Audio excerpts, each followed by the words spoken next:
Alors que nous sommes en plein mois de mai et que les beaux jours arrivent, et si on repartait dans un monde de réalité virtuelle? Pourquoi faire ça? Eh bien tout simplement parce qu'aujourd'hui je vais vous parler d'Infinite Dendrogram, tome 6, de Sakon Kaido et Taiki.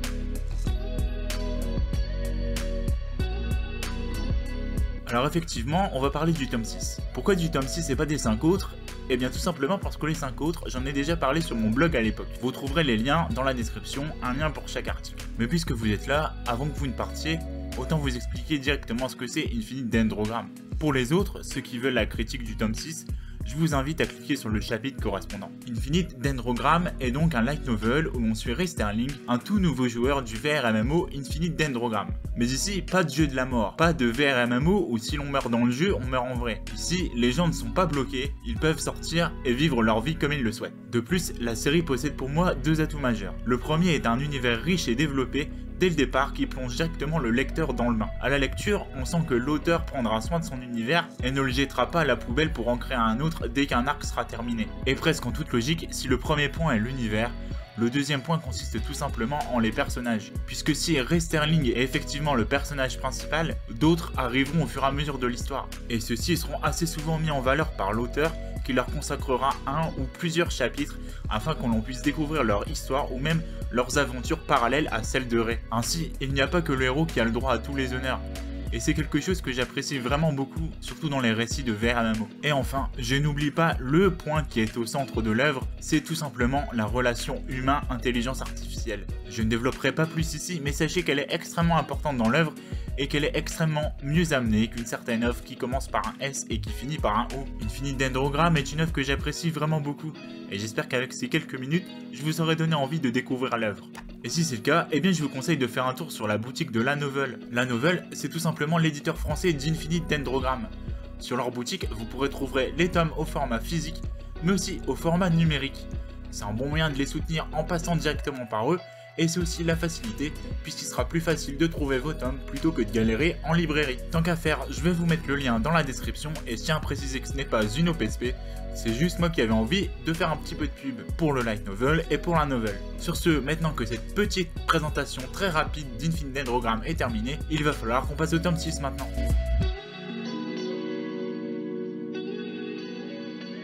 Avec un tome 5 qui clôturait l'arc de Franklin, il fallait bien évidemment mettre en place de nouveaux éléments afin de commencer un nouvel arc. Et c'est précisément ce rôle que va assumer ce tome 6, un peu comme le calme avant la tempête. Un tome de transition donc, que l'on pourrait découper en deux parties. Dans la première partie, Rei, à l'aube de sa nouvelle vie d'étudiant, se voit enlevé par l'Assemblée du Monde Lunaire, une sorte de religion ou secte, c'est vous qui voyez, gérée par Fuso Tsukuyo, l'une des plus puissantes joueuses d'Infinite Dendrogram. Ici, ce qui va être intéressant, ce n'est pas forcément le combat final, bien qu'il soit captivant et intense, mais bel et bien le développement initié par l'auteur en ce qui concerne l'univers. Puisqu'ici, en toute logique, dans un univers pareil, il y a des religions qui se sont formées, dont l'Assemblée du Monde Lunaire, gérée donc par Fuso Tsukuyo, qu'on avait déjà pu apercevoir dans les premiers tomes. Une religion qui s'est particulièrement bien implantée dans Infinite Dendrogram.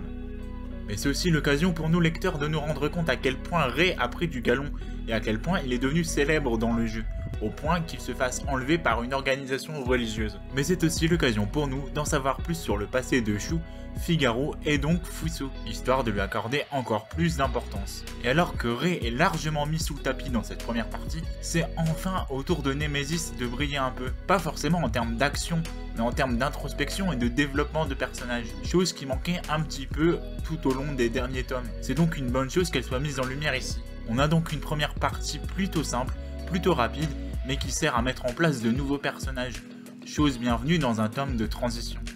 En ce qui concerne la deuxième partie, Rei, ou plutôt ici Reiji, va enfin revenir dans la lumière, puisque l'auteur a eu la très bonne idée de pour une fois nous faire sortir du jeu pour nous faire venir IRL, et découvrir Reiji dans sa nouvelle vie d'étudiant. Et alors, ça paraît bête comme ça de voir les personnages interagir avec des gens dans la vraie vie, mais ça donne un vrai vent de fraîcheur à l'œuvre. Mais surtout, ce qui m'a marqué, c'est à quel point l'auteur veut montrer que Infinite Dendrogram a marqué non seulement les joueurs, mais la vie en elle-même, puisque Rei, en se baladant dans la bibliothèque universitaire, va découvrir des bouquins basés sur les aventures des gens dans Infinite Dendrogram. Je sais pas si vous imaginez, c'est comme si vous voyez des gens publier des bouquins sur les raids qu'ils ont fait dans World of Warcraft. Bon, ma comparaison est peut-être un peu faible, mais je trouve que ça montre à quel point le jeu est important dans l'œuvre et surtout dans la diégèse de l'œuvre. Cela renforce l'idée selon laquelle Infinite Dendrogram est plus qu'un simple jeu, que ce soit pour Ray mais aussi pour beaucoup d'autres joueurs.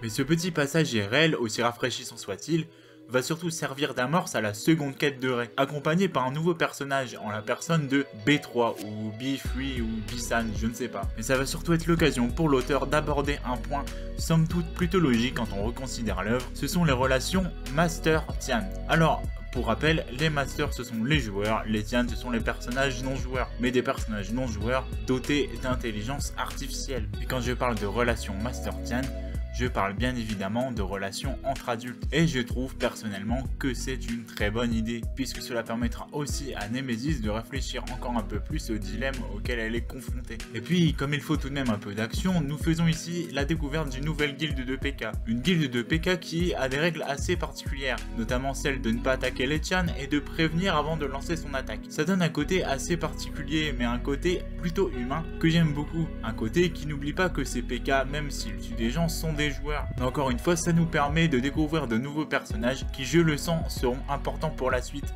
En tout cas, dans cet arc. Je vais être très honnête avec vous, je n'arrive pas à trouver de défauts presque objectifs concernant ce tome. Après tout, il faut bien que transition entre deux arcs se fasse, et pour ça, rien de mieux qu'introduire de nouveaux personnages, de nouvelles organisations et de nouveaux enjeux. En ce qui concerne les enjeux, on ne les a pas vraiment.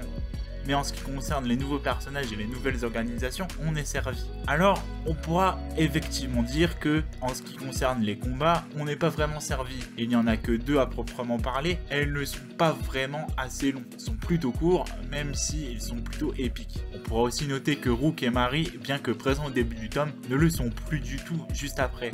C'est un peu dommage parce que j'aime beaucoup ces personnages, mais comme je le dis, il faut bien laisser de la place aux nouveaux personnages qu'on veut introduire. C'est même nécessaire. Donc, au final, est-ce qu'on peut vraiment reprocher ça? Je ne pense pas.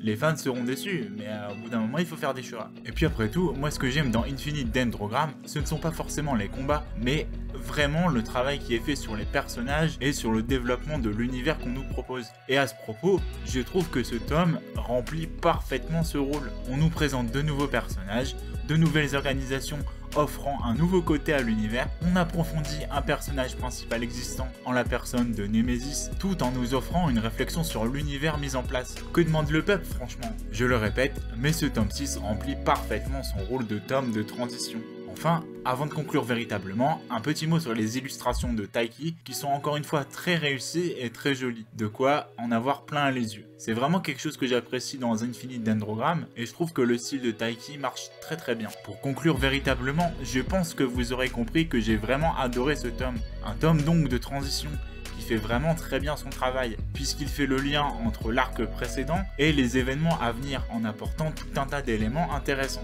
Des éléments qui vont soit étoffer le thème principal de la série, ou étoffer un personnage existant un peu oublié de ces derniers tomes, en la personne de Nemesis. Et rien que pour ça, ça vaut le coup de lire ce tome.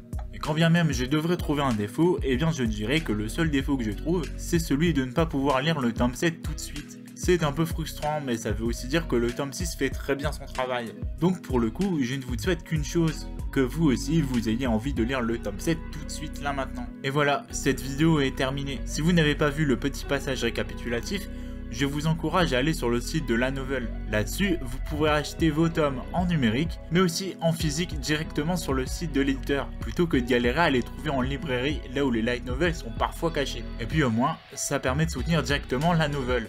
Et ça, croyez-moi, c'est une très bonne chose. Et puis, si vous voulez me soutenir moi, et bien comme d'habitude, vous pouvez vous abonner, mettre un pouce bleu, mettre la cloche, laisser un commentaire, ça fait toujours plaisir, surtout que je peux vous répondre. N'hésitez pas non plus à partager la vidéo sur les réseaux sociaux et à regarder celles qui seront proposées à la fin de la vidéo. Salut!